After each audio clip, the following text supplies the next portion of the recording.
All right. So these are the verse divisions in the second chapter, 1 to 10, Arjun's indecision, then 11 to 30, Gyan or Sankhya Yoga, 31 to 37, Sakama Karma, and then the section we're in right now, Nishkama Karma Yoga, from 38 all the way to 53rd verse. And we'll try to finish this section today.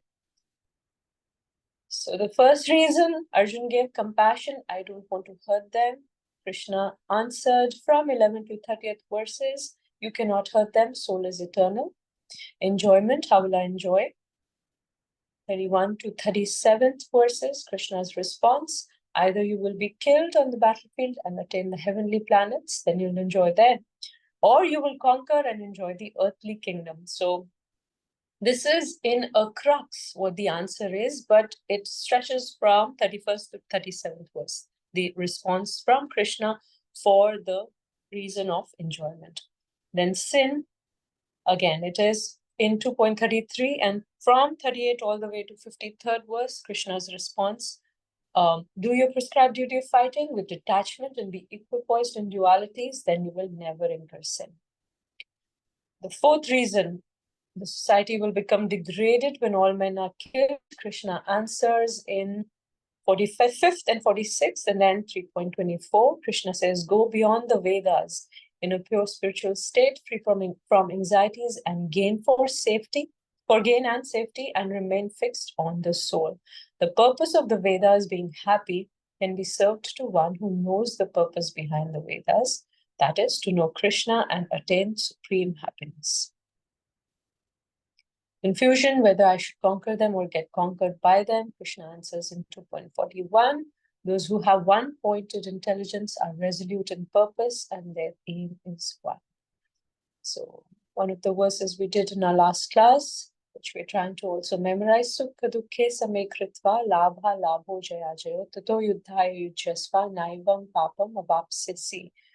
Do thou fight for the sake of fighting without considering happiness or distress, loss or gain, victory or defeat.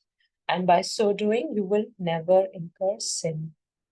Some fill in the blanks, and you can unmute and answer if you know the answer. Yuddhaya yujyasva is fight for the sake of fighting without getting emotionally entangled in the result. And if you're not emotionally entangled, then naivam papam avapsasi, you will also not get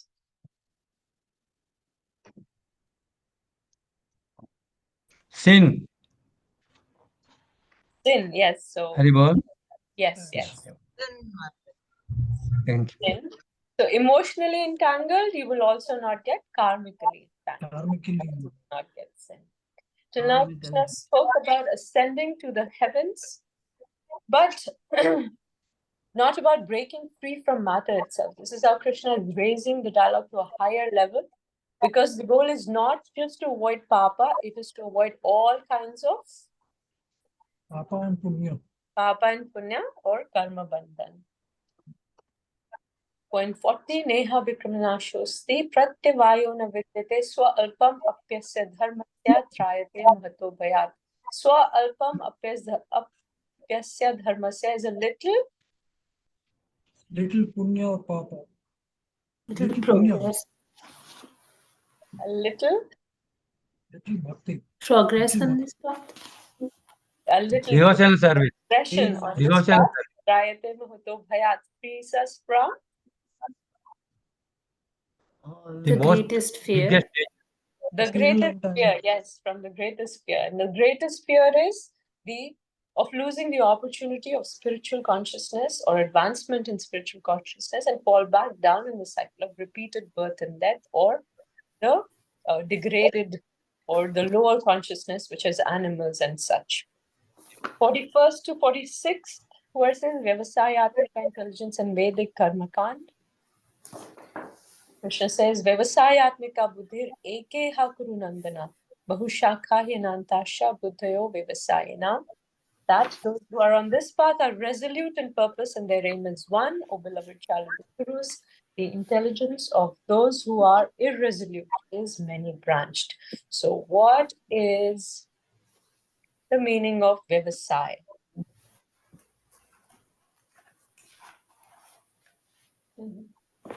Agriculture and business, other Yeah. In vernacular, it means business, but there is another meaning, One-pointedness. like focus. one-pointedness or resolute.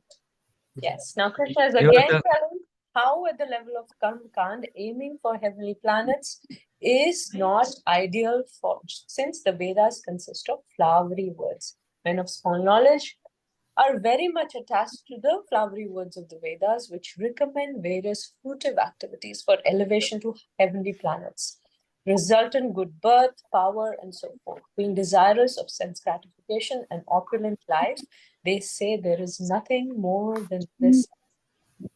When one is attached to Bhoga and Aishwarya, he cannot have one-pointed intelligence. This is the 44th verse where Krishna speaks about Bhoga and Aishwarya. So two sources that give us that happiness are Material opulence and sense gratification. sense gratification. And how our, when our consciousness is absorbed in matter, then we cannot gain spiritual advancement. So for example, when we're watching a movie or the consciousness is so much absorbed in the movie, we don't know what's going around us. Similarly, when the consciousness is so much engrossed in matter, I want more and more and more. I want new car. I want newer phone. I want a bigger house. I want to gain strength and look beautiful. When the consciousness is abducted by all of these sense objects, then the resolute purpose, the one-pointedness in spiritual life does not take place. And then Krishna says in 45th verse, Traigunya Vishaya Veda. The Vedas consist of three modes. Nistraigunya Bhavarjuna. You go beyond these three. Nidvando Nitya Satvasto Niryuga Shema Atmavan. Be free from dualities, from all anxiety for gain and safety, and be established in the self. So Traigunya Vishaya Veda, three modes of material nature, which are goodness, passion, and ignorance. And Krishna says to rise above them and become Atmavan. Atmavan is fixed in the soul. Pure goodness, eternal and spiritual. Prabhupada says a pure devotee cannot forget the Supreme Lord even for a moment. And similarly, the Lord cannot forget his pure devotee for a moment. And then we spoke about how Krishna guides. Once we are on this path and we try from our side sincerely, Krishna gives us the intelligence and he also gives us the taste. And then we can move away from matter and go towards Krishna, where Krishna says, you come to me and I will take care of you. And we also saw how in the 46th verse, Krishna gave a metaphor of a well. All purposes served by a well, small well, can at once be served by a great reservoir of water. Similarly, all the purposes of the Vedas can be served to one who knows the purpose behind them. So Krishna is contrasting between Karmakand and Karma Yoga. Udupane means in a well of water. Various different wells we spoke about in a village where not just one well, but various wells to serve various purposes. But in a reservoir of water, which is clean because it's free flowing, then all those purposes can be solved. Similarly, in the Vedas, where the purpose of Vedas is to give us happiness, right? Material happiness. But then the one who knows the purpose behind the Vedas, it is to know Krishna. Then that happiness, when somebody gains, all the other become all the other happiness. He may have it or may not have the material happiness, but he goes beyond them and he's fixed in his relationship with Krishna and he's satisfied and happy and joyous in that relationship. Okay, so 11 to 30th Atma Gyan or Sankhya Yoga. 31 to 37 Karma Kand. You can mute yourselves now. There's a lot of background noise. All right.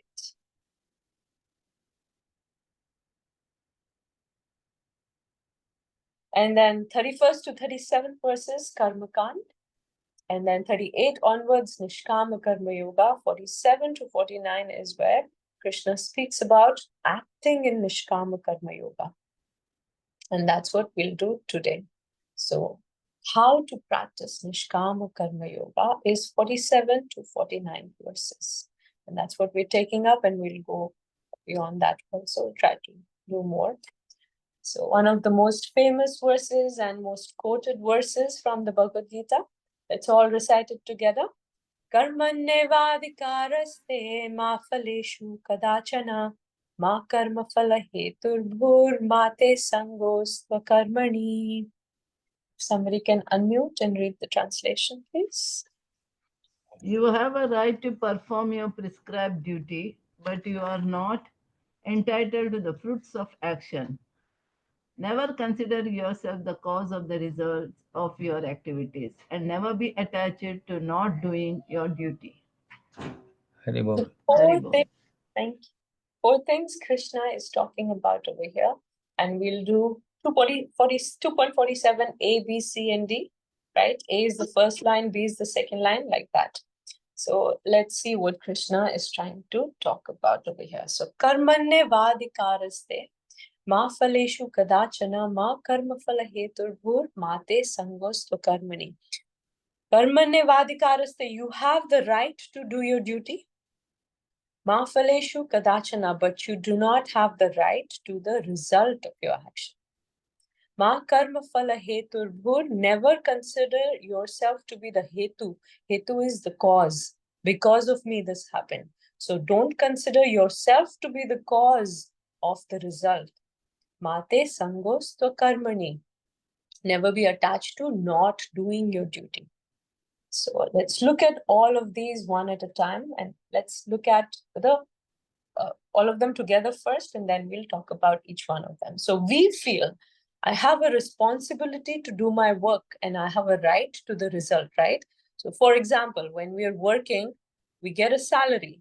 So the work, we feel like it's our responsibility to do our work. And then the result that we get, we feel entitled. We have a right to the salary or the result of our work. But Krishna has inverted it. He says, Karmanye vadikaraste, you have the right to do your work. It's not your responsibility, it's your right to do your work. Ma phaleshu kadachana, you do not have the right to the results.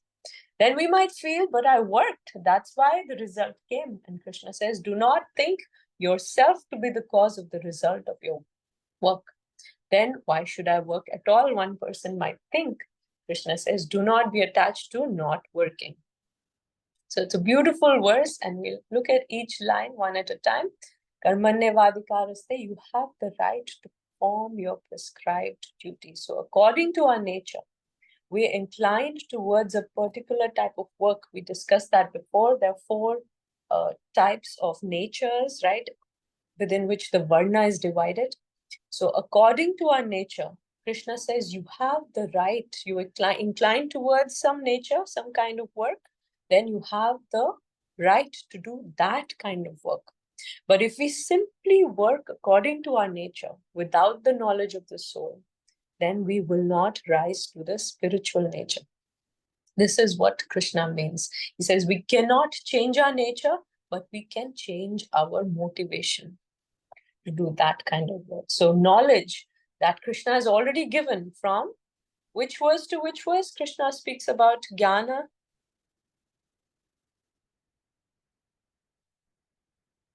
Or Atma Gyan? Which are those verses? From 11 to 30. 11 to 30. 11 to 30. Yes. So he's already given the knowledge, understanding that I am the soul.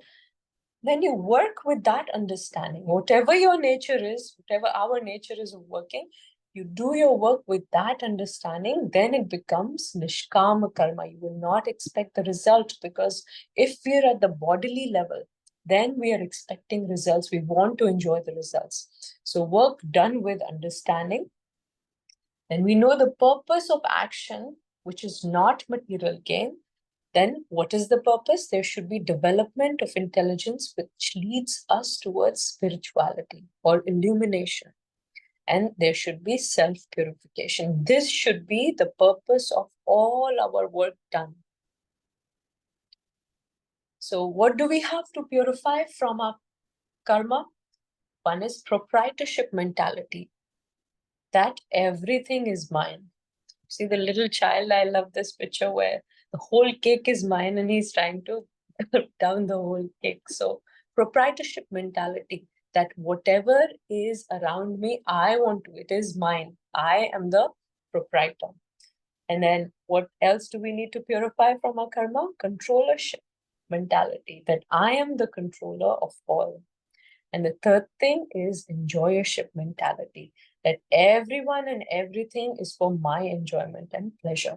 So if we can purify these three from our karma, then we can go beyond just doing our duty on the level of bodily level and go beyond it to Atma, to spiritual level.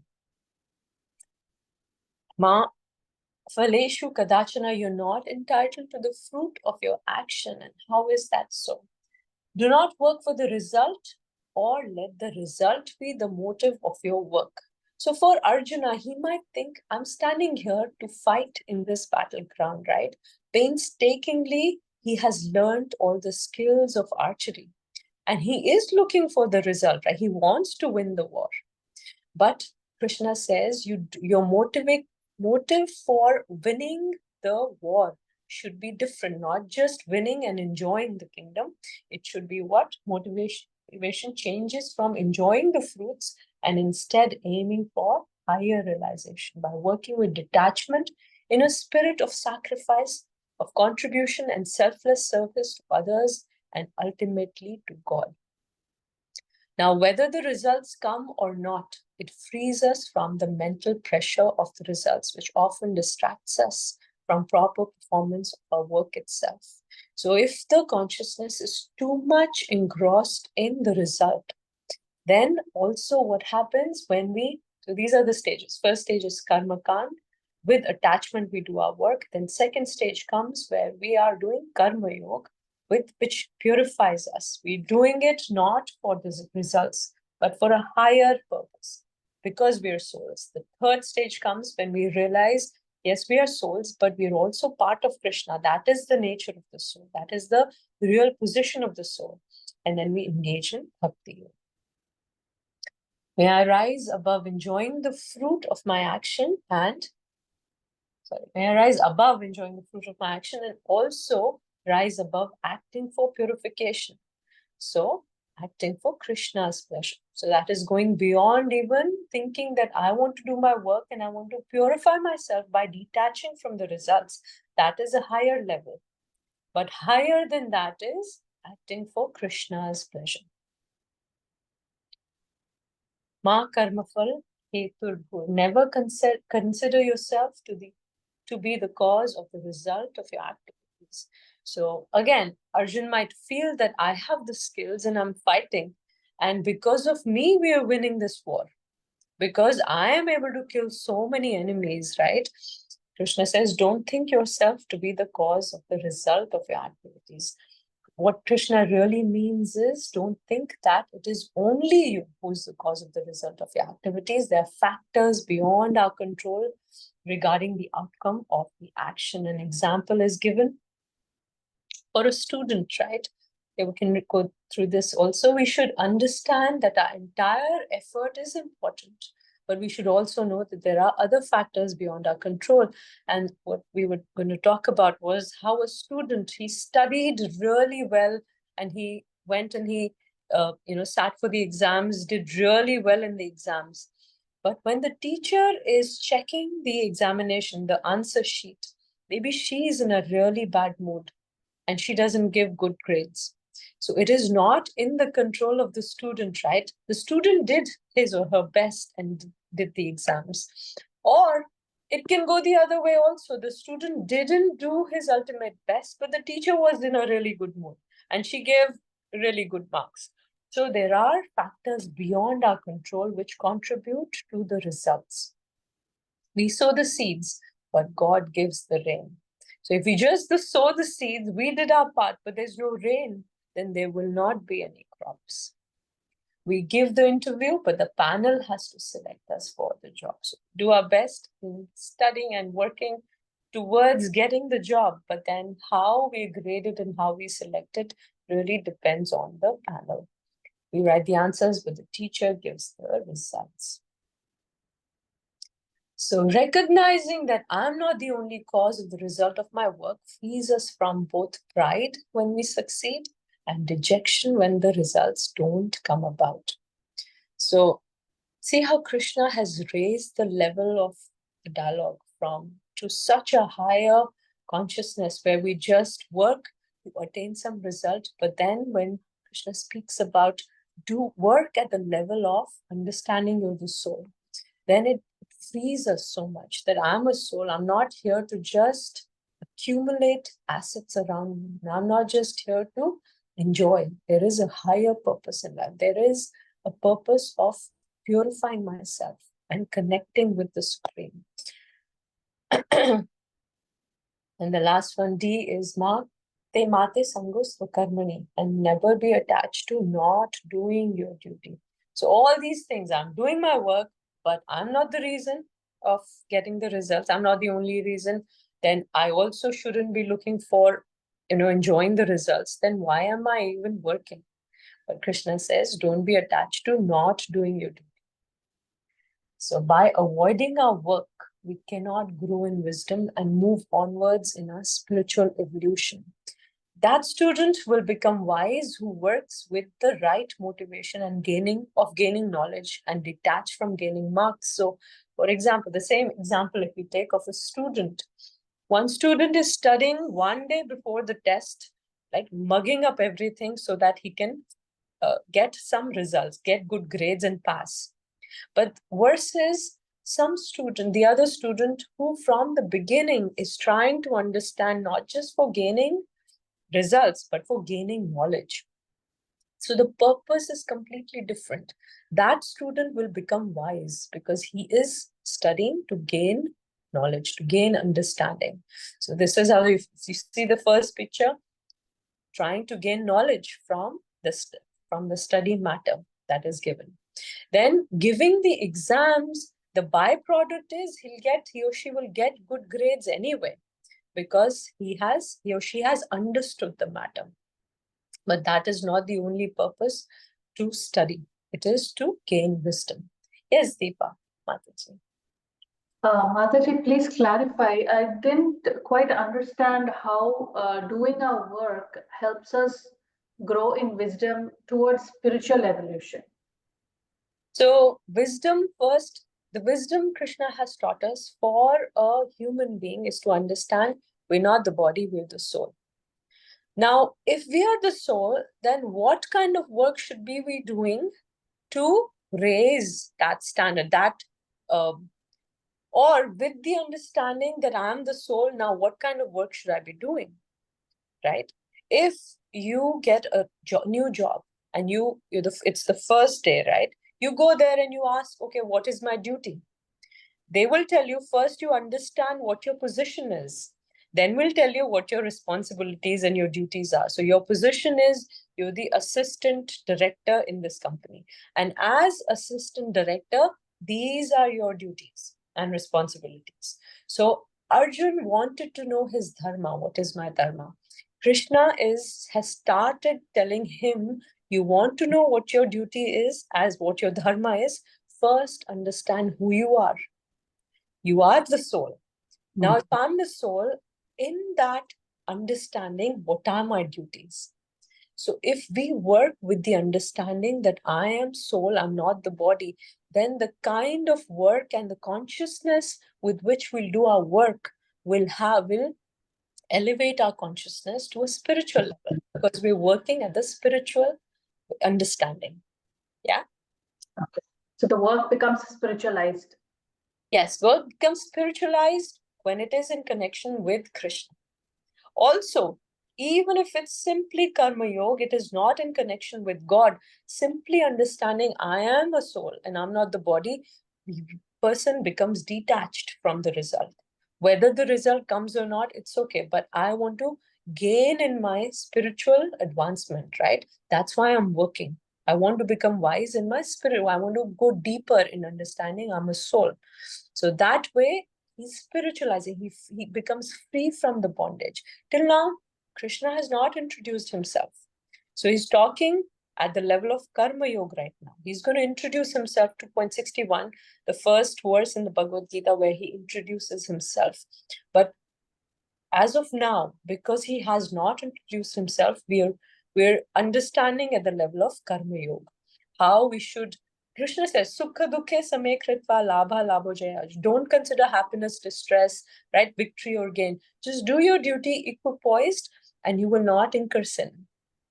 There will not be a bondage to your work. So simply right now talking about how we can elevate ourselves and become free from bondage of the result of our action is the stage where Krishna is talking about. Yes, Vishal.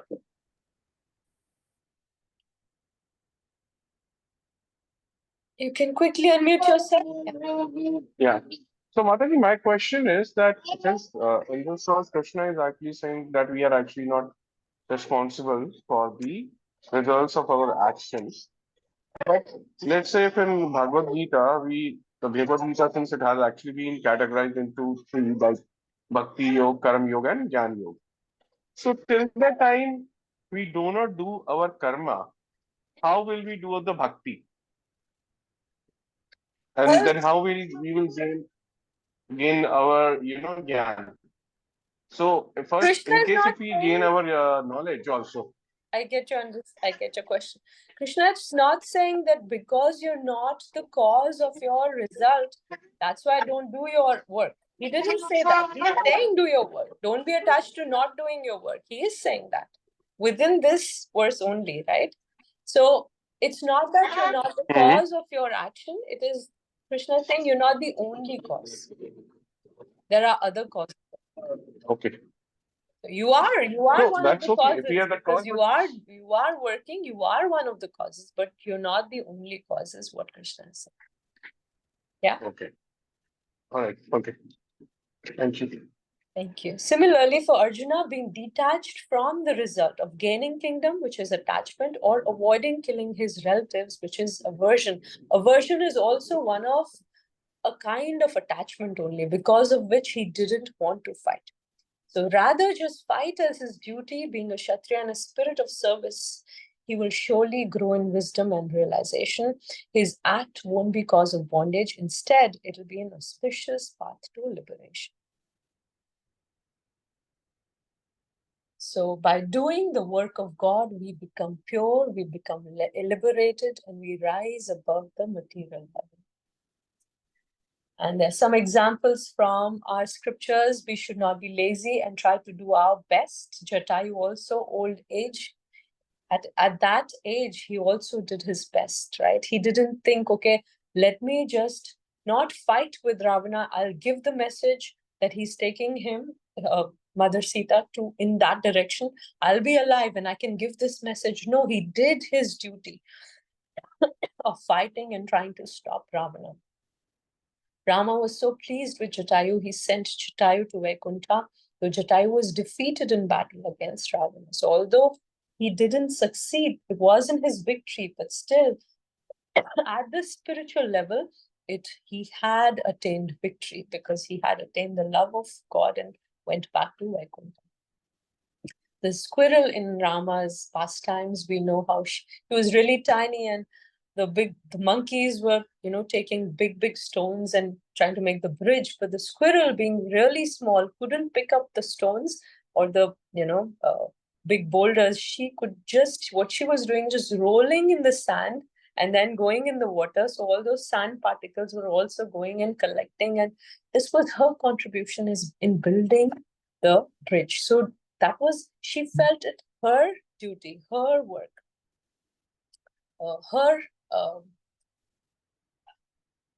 her path to purification by doing the will of God. And then Rama was so pleased with the tiny squirrel. By offering fruits to Krishna, we gradually become free from material bondage. And there's a little story about how selfless action leads to purification, satisfaction, It further development of selfless love in others and most of all pleasing to the Lord. It's a small advertisement for an insurance company, but it's really nice. I think you'll enjoy it.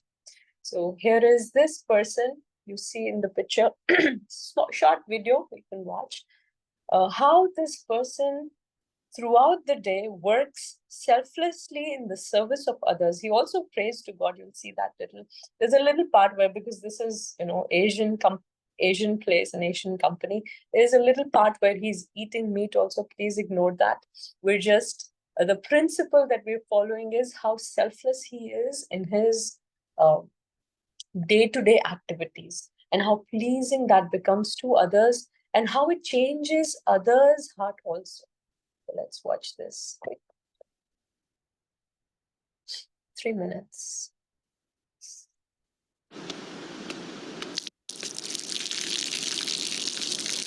Can you all hear it?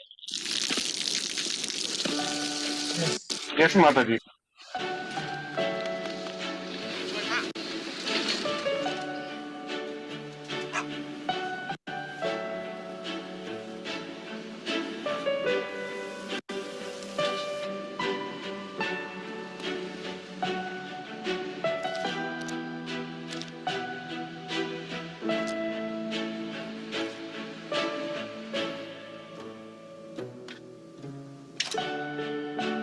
เขาจะได้อะไร ถ้าเขาทำแบบนี้ทุกวัน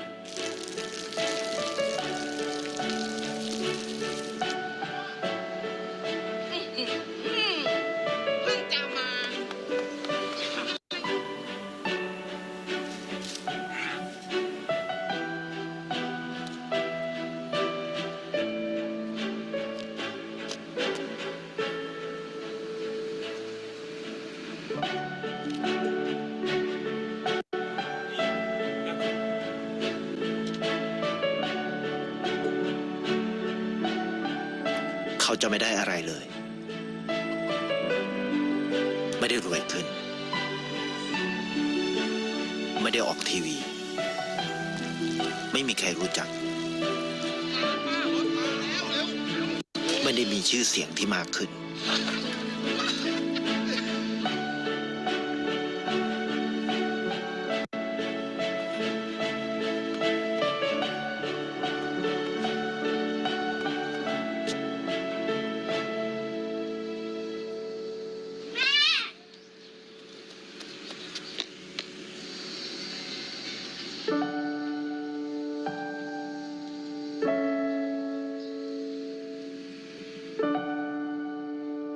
เพราะสิ่งที่เขาได้ คือได้แค่ความรู้สึก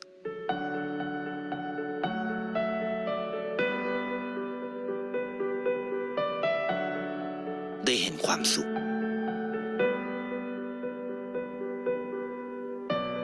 ได้เข้าใจ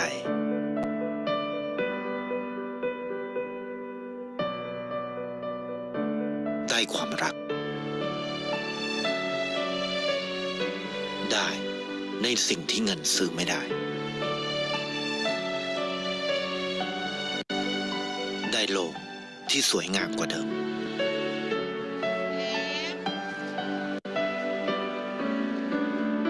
ในชีวิตคุณ อะไรคือสิ่งที่คุณต้องการมากที่สุด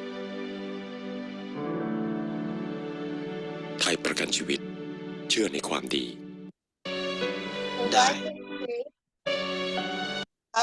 He's changing the hearts of other people. How you see this lady ในชีวิตคุณ who is the vendor on the streets, right? ในชีวิตคุณ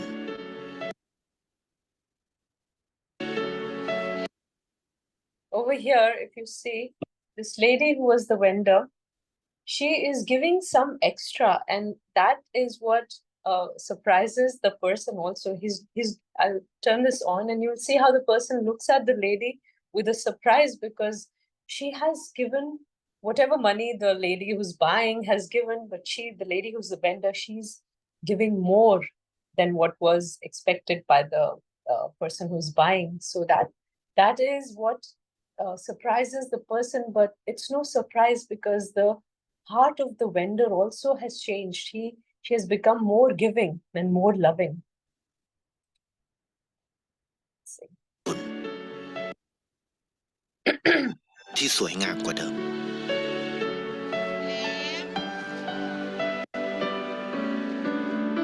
ในชีวิตคุณ อะไรคือสิ่งที่คุณต้องการมาก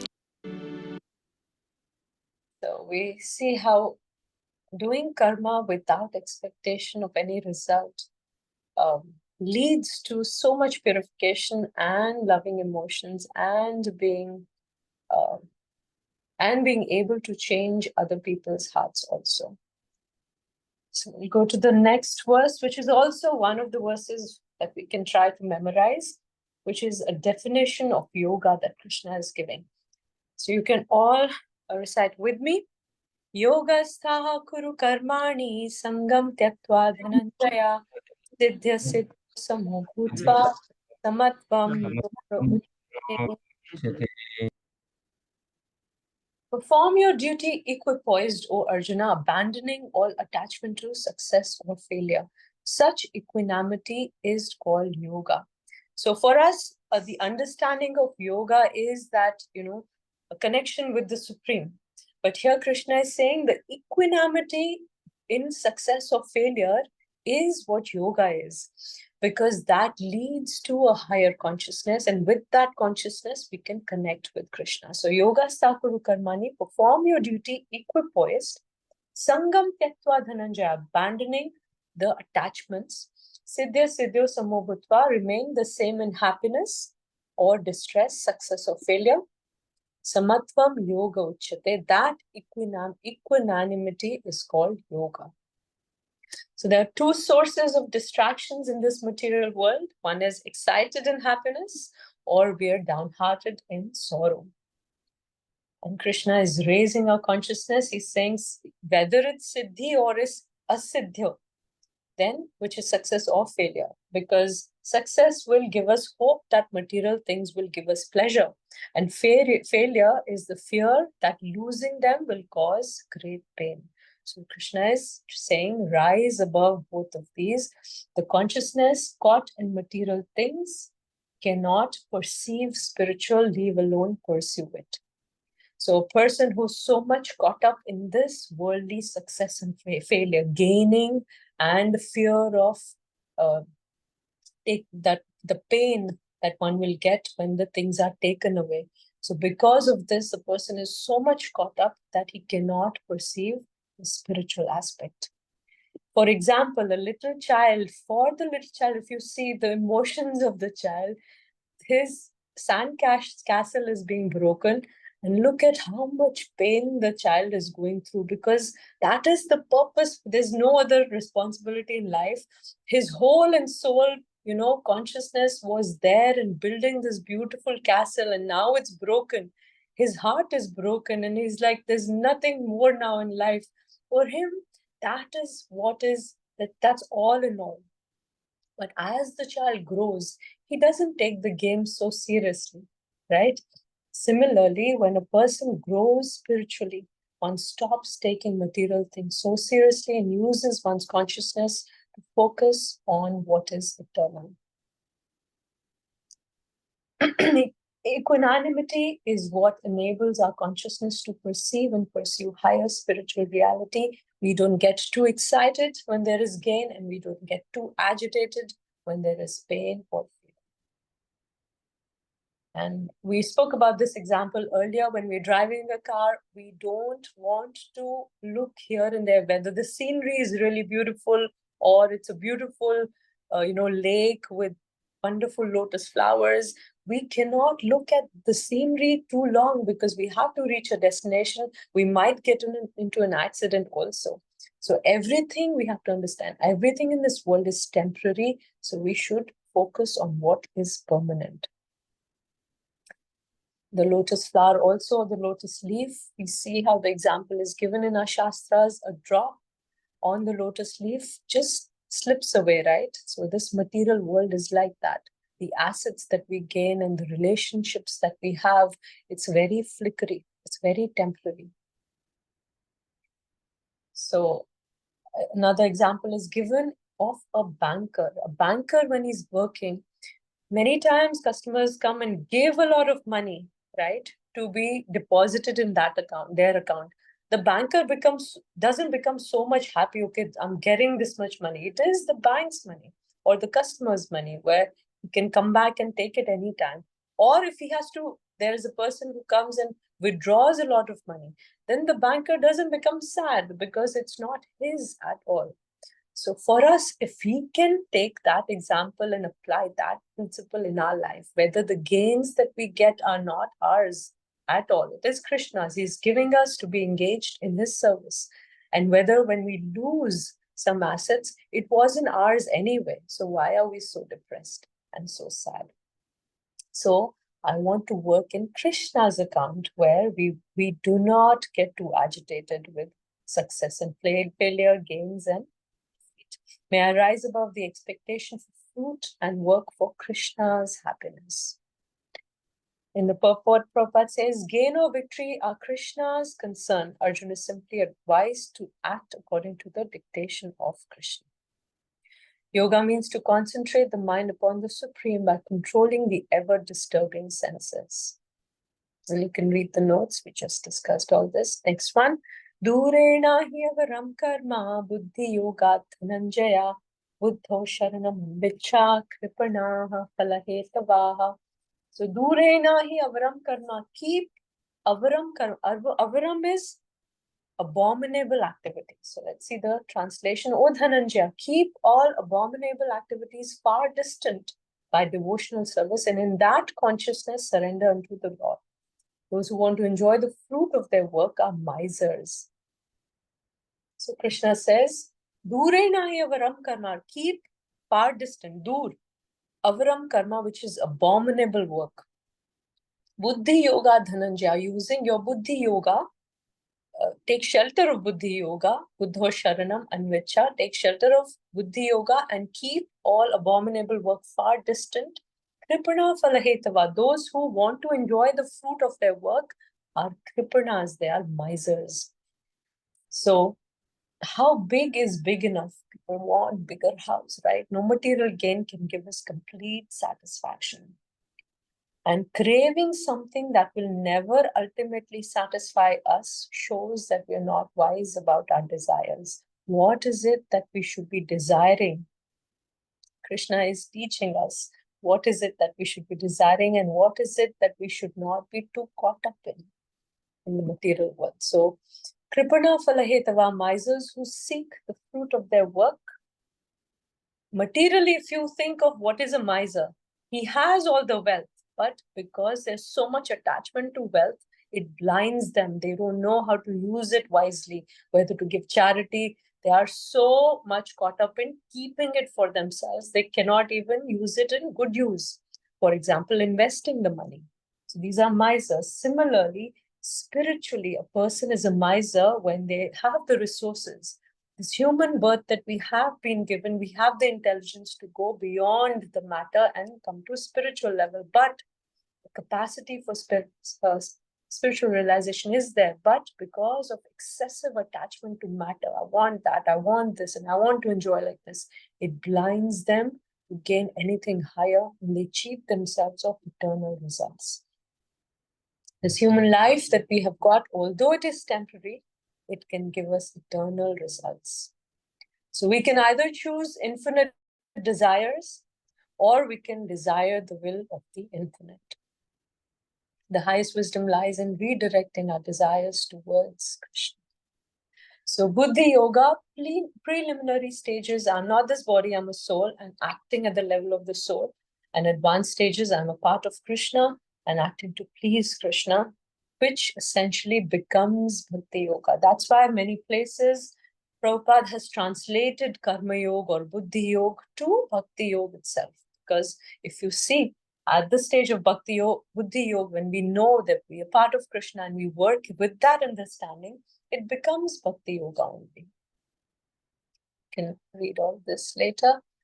And there's a story also. We will not have time to get into the story because we want to finish the verses. But if you know the story of King Riga, or you can, as your homework, you can study the story online. He was very charitable. He wanted to give a lot of charity so that he gain asset, spiritual or not spiritual, material assets. He could gain heavenly kingdom. But because there was a little bit, not even mistake on his part, he gave a lot of cows to Brahmanas. So one time he gave the cows to one Brahmana, he took the cows, but one of the cows came back and mixed with the other cows of the king. And then another Brahmana came and he was giving the cows to that Brahmana, and that cow was going along with the charity to the next Brahmana. So the first Brahmana came back and he said, this cow is mine. You had given it to me before, and because it came back, now you're giving it to this other Brahmana. But actually, you had given it to me. It is my cow. So the king says, it is okay. I will give you hundreds of cows instead of this one cow. Let this Brahmana take it. Now, both the Brahmanas are fighting. This is my cow. The other one is saying, no, this is my cow. So because it was not even his mistake, the cow came back itself. The Brahmana, one of the Brahmanas, cursed King Mriga to become a lizard in his next life.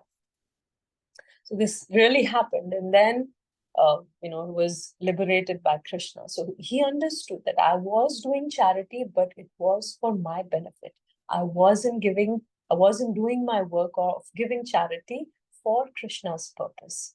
Or it wasn't Bhakti Yoga. So that's how. We won't get into, this is a whole beautiful story, but we won't get into that.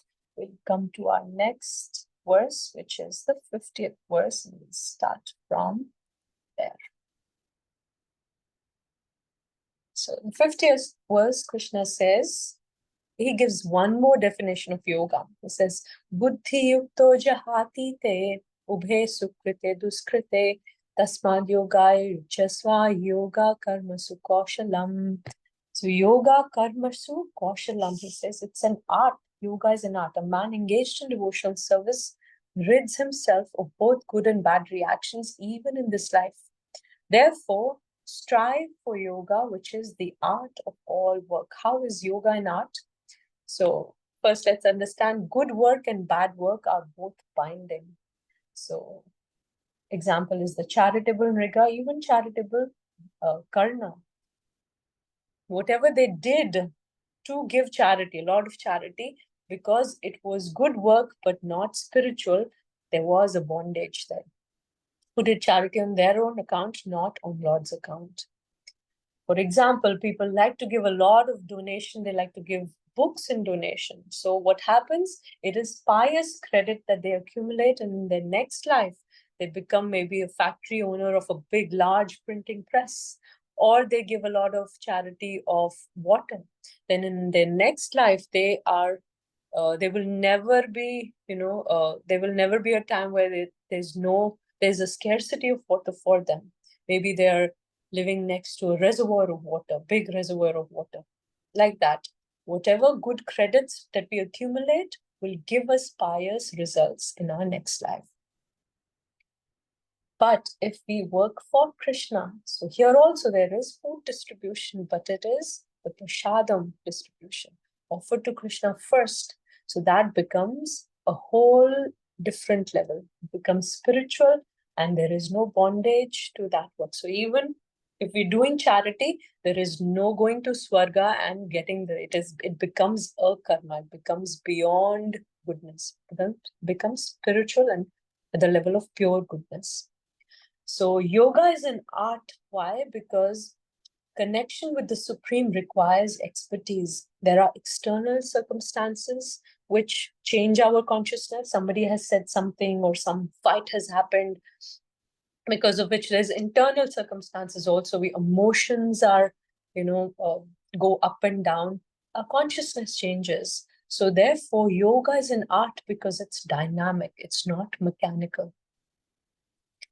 So this is a techno-centric world where there's so much technology. It just boggles my mind. I'm not too much a tech person, but still, if you look around, so much technology, right? And there's so much advancement.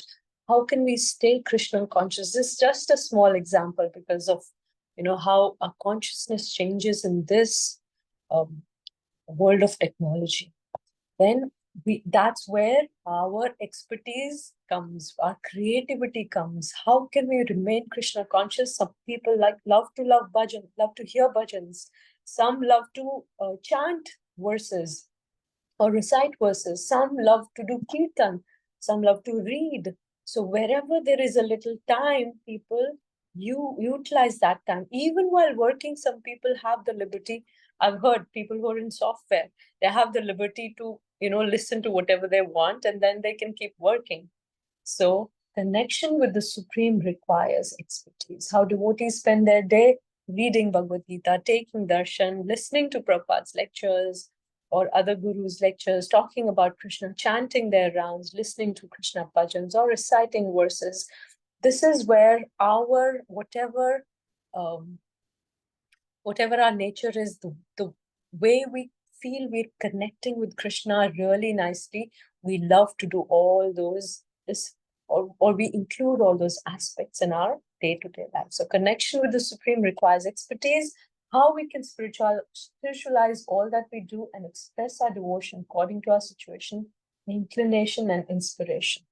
This artistic element of work is yoga. So listening to bhajans even while we're working, putting up paintings of Krishna in our house. Here it says sleeping pill is Krishna's Maha Mantra. While chanting, we can go to sleep. Even while driving, we can listen to lectures or listen to, recitation of verses or classes or bhajans.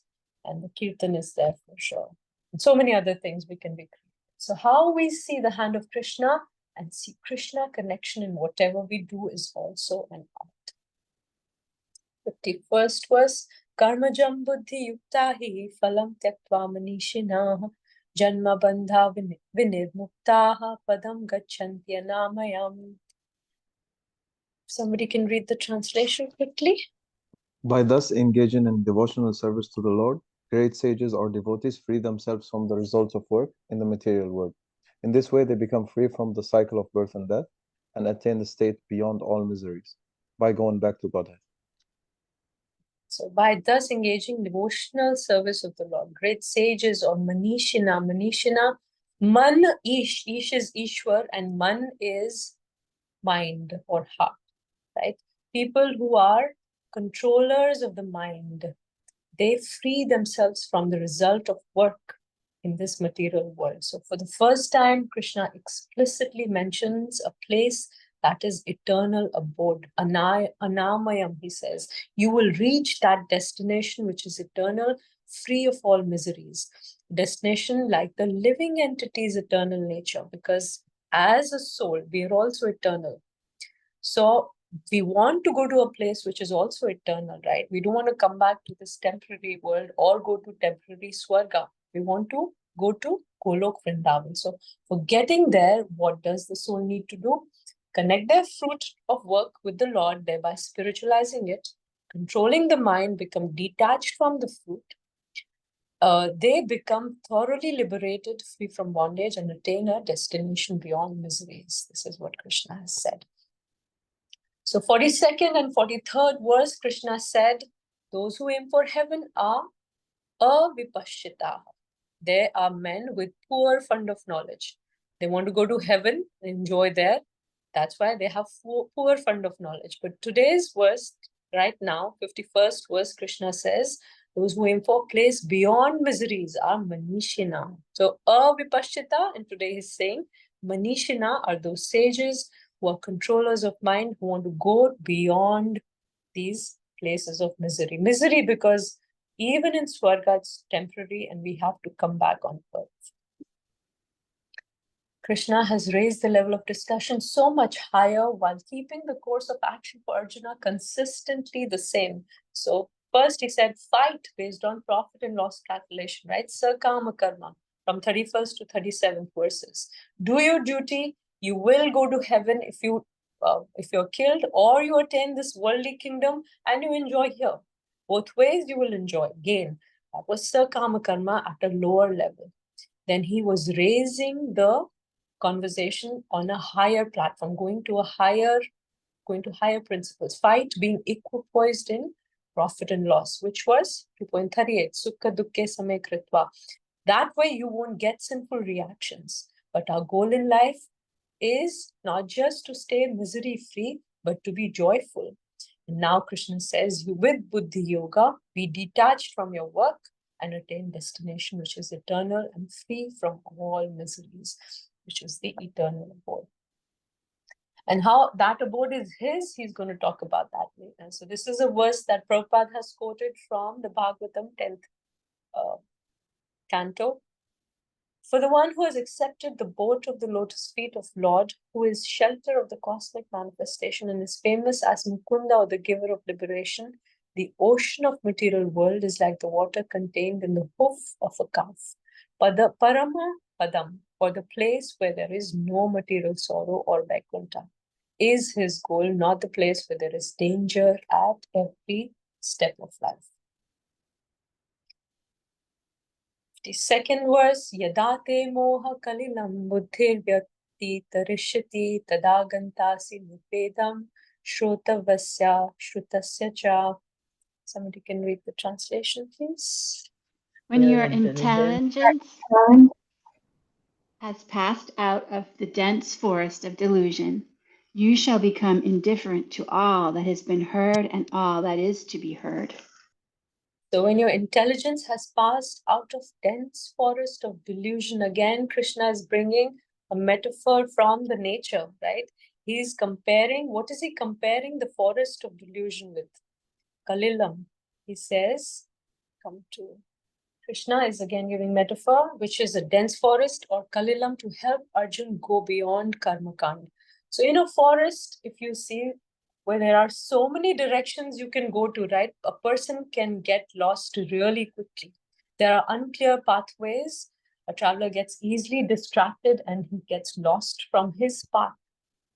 So he's comparing the Vedic scriptures, which are filled with so many captivating promises of heavenly pleasures. A person gets distracted very easily from the ultimate spiritual path. So that is the Kalilam, or the dense forest, is what the Vedas are, because they have so many promises of pleasures, go beyond them, Krishna says. So materialism is a disease. We gather so much. You can look at how the person is standing above all his assets and he is still not happy. I'm still not happy. Why? Because it's not that when the person, because the heart is not fulfilled, it's not satisfied. No matter whatever he gains materially, he will not be satisfied. What next? Tomorrow, what can I gain? Now, what can I have? Then next day, he sees this thing in the shop. Now I want that. Because there is no satisfaction inside. Nothing can satisfy. And Krishna will later say, for a person who's not satisfied, there is no peace in life. So Krishna says that once you're no longer excited by these promises because you've understood that there is a higher reality, there is a greater happiness, there is a deeper fulfillment, and these promises, they become ordinary in comparison. We're not excited by promises of pleasures, even though they come in the scriptures and they talk about better material pleasures in other planets. We understand that all this is temporary and ordinary. So also in the forest, there is seldom any ray of light, right? If you think of a dense, Krishna says it's a dense forest. So you walk through a dense forest, even if it's daytime, there is no light, right? So there is no question of darkness where there is light, and Krishna consciousness is light that dispels the darkness of material sense enjoyment. When we get a taste of Krishna, our intelligence becomes so convinced that there is nothing higher than pure love of Krishna. Whatever we may have heard in the past, Krishna says, or you may hear in the future, that this is enjoyable, go there, get that, or promises of what we can enjoy in the future. All that allurement becomes nullified. We are not allured by them. We're not distracted by them. So that it makes all the other things resistible, inconsequential, and ultimately insignificant in comparison to the connection we have with Krishna.